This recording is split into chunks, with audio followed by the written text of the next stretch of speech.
Şu an tamam oldu demek. Oo, Siganski Red. Akamjonim. Akamjonim deb jon oladi yetimeklar. Fidoyiliga sadaqa qiling akam. Maka pala chiqlasam pal. Ha, ochaman. Men klassdoshlar bilan qachon baliqxonada o'tirib birazat baliq yeyman. Qachon yig'lansamiz klassdoshlar bilan shuni ko'riblarmi? Akamjonim, bermasangiz odamlarim gapirmaydi. Beraman odamlaringga ayt, ishdan keyin olamiz ekanda. Shebasana qidiqlab yotsan sen. Akamjonim qidiqlamasa chiqmaydi. Men astara qidiqla.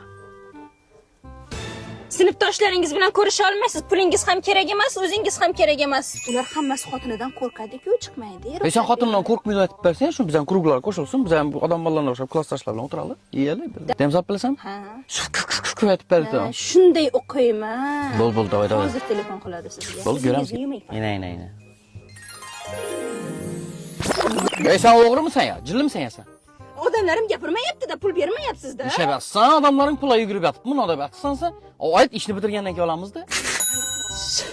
Hozir telefon keladi. Bo'ldim, telefon keladi. Yomon mashinnik pulay. Bo'ldi, telefon keladi. Uxlatib ketaverib pulni olib ket. Ha, pulimni bering. Yetim. Tur. Ha, Nabijon?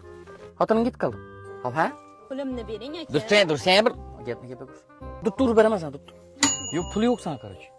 Bermaysanmi? Yo'q. Hozir men seni shunday o'qiyman, pulimni bermasang, hozir xotining uyga ketadi, ajrashasan. Bo'ldi, pul bermaysan sana.